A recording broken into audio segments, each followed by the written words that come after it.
Now you might be thinking, Bud Light? Isn't that old news? Didn't Kid Rock already cancel them? Well, the fact of the matter is, in order to really understand Bud Light's cancellation, you have to go way back to the 20th century. Now, the 20th century was a simpler time. Back then, men would gather at local watering holes, drink, and drive home. Most of our professional athletes were practicing alcoholics. And in a time before craft beers, Budweiser and Bud Light were the undisputed king and queen. Now, perhaps you've heard of a little organization called Alcoholics Anonymous. Some people call it a cult. Regardless of your opinion on its cult status, it is a program, but at least it's a program that believes in something good. Now, to understand Bud Light's cancellation, we have to take a look at their program. A program that promotes drunkenness, debauchery, and degeneracy. A program that existed long before we ever heard the name Dylan Mulvaney. Now, if you think that indoctrinating kids to be trans is bad, let's take a look at one of Bud Light's brainwashing campaigns from back in the day, shall we? Did you bring anything for the clothing drive? No. Too bad. You get a free Bud Light for every article of clothing you donate. Sweet. Now, the gag here is that these degenerate alcoholic office workers will trade all of their clothing just to get their hands on a couple bottles of Bud Light.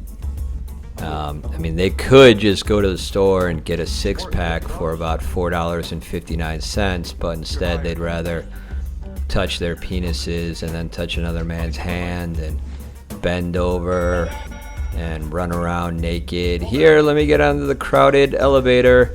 The doors are closing. Oh, don't worry, my penis is small. It won't get in the way. This guy. Oh, my bona. Yo. Here, have a seat. Oh, look, it's the first time that Harvey Weinstein has ever changed a light bulb in his life.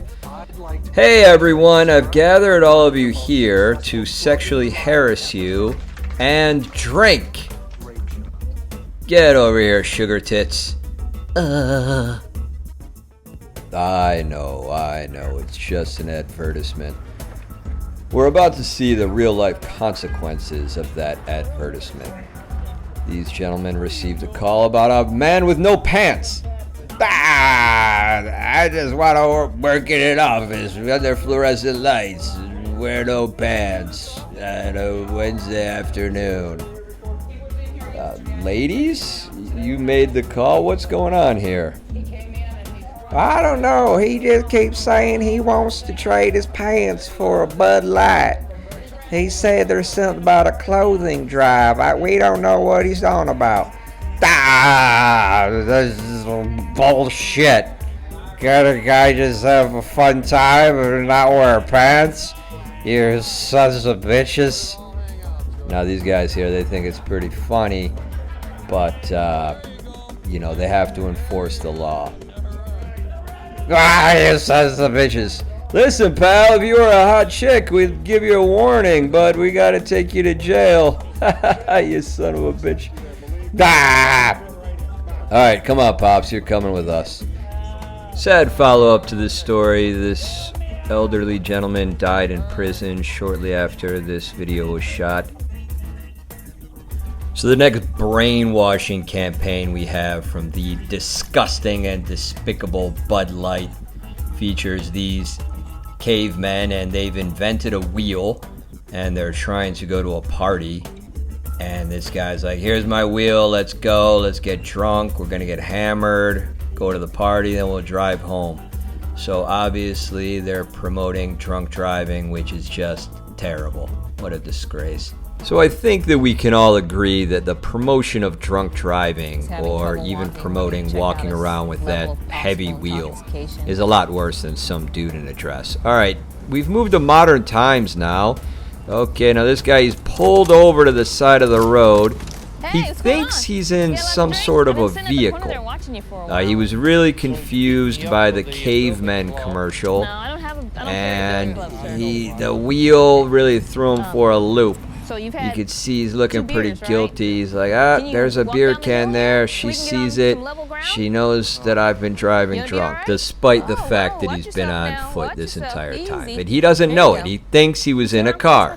So the lady cop brings him over here. Put your hands behind your back, sir. Spread your cheeks. I'm sorry, I was driving drunk. I'm so sorry. I've heard it all before, sir. I was going home and going to sleep. Almost made it. You almost got run over. Car had to swerve to miss you. Well, okay. I tripped over a gopher. Okay. Did you lose your driver's license, sir? No. See? It's terrible. Yeah, it's it is. Terrible. Kind of showing you may have a problem drinking. Oh, boy. Your buddies just drove up. Okay. Okay. Okay. All right. Well, just relax for a second, okay? All right. You can't do this. You can't do this. By law. But by law, you can't do this. I'm getting injustice. I'm gonna yell. Loud noises! Let's put him in the car. Down there, because I'm gonna fall on it. You're not gonna fall. Drink, y'all. Okay. I know you've been drinking. Get up. Just bend the knee. Sit up, mister. Let's put him in the car. This is the best part right here. I'm gonna fall on it. She says, you're not going to fall. Drink, y'all. Okay. I know you've been A drinking. male cop would have kept him upright. Just bend the knee. And then he sees Gary Cooper. Mister. Gary Cooper? So obviously the caveman Bud Light commercial did a real number on that guy, and in his drunken stupor, he believed that he was in some sort of a wheeled vehicle. Therefore, he was charged with DUI. He was convicted because intent is 9/10 of the law. And finally, I've saved the worst for last. It's the ladies' pool finals, first prize, Bud Light. Here's the shot. Oh, great. Hey, what's going on there? Some men apparently decided to change their sex. They had some surgery, put on a dress, took some hormones, all in an effort to get an ice-cold pitcher of Bud Light. You're the champion? Yes, I am. Oh, that person apparently had the same idea. Oh, that person apparently had the same idea.